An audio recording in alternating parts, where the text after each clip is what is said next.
ข้าได้เห็นพระวิญญาณของพระเจ้าให้เราร้องด้วยกันข้าได้พบสันติสุขที่อบล้อมรอบตัวข้าไว้ข้าสุขใจเหลือจะบรรยาย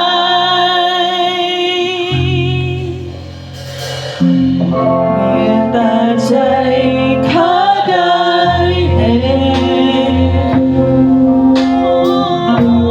พระวิญญาณของพระเจ้าข้าได้พบสันติสุขที่อบล้อมรอบตัวข้าไว้ข้าสุขใจเหลือจะบรรยาย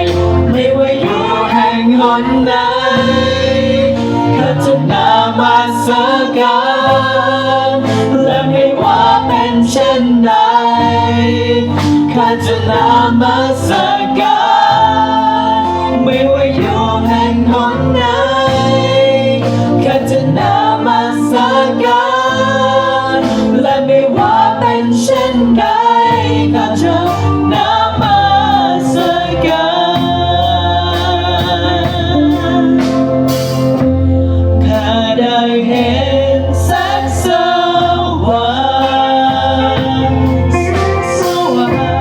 แห่งความจริงและความรักข้าได้พบสันติสุขที่อบล้อมรอบตัวข้าไว้อยู่ในความรักของพระองค์ไม่ว่าอยู่แห่งหนไหนข้าจะนมัสการและไม่ว่าเป็นเช่นใดข้าจะนมัสการไม่ว่าอยู่แห่งหนไหนข้าจะนมัสการและไม่ว่าเป็นเช่นใดข้าจะนมัสการได้เห็นแสงสว่างข้าได้เห็นแสงสว่างแห่งความจริงและความรัก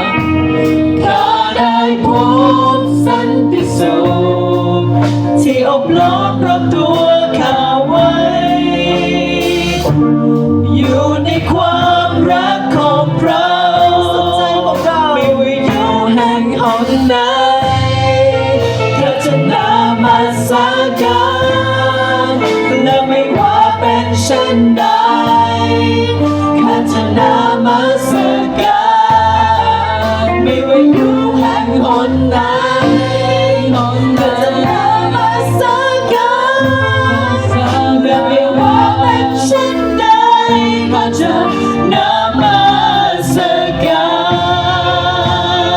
รและในทุกเส้นทางที่ก้าวและเดินไปให้ทุกวันเวลาในชีวิตนมัสการพระองค์เรื่อยไปและในทุกเส้นทางที่ก้าวและเดินไปให้ทุกวันเวลาในชีวิตนมัสการพระองค์นิรันดร์ไม่ว่าอยู่แห่งหนไหนข้าจะนมัสการและไม่ว่าเป็นเช่นใด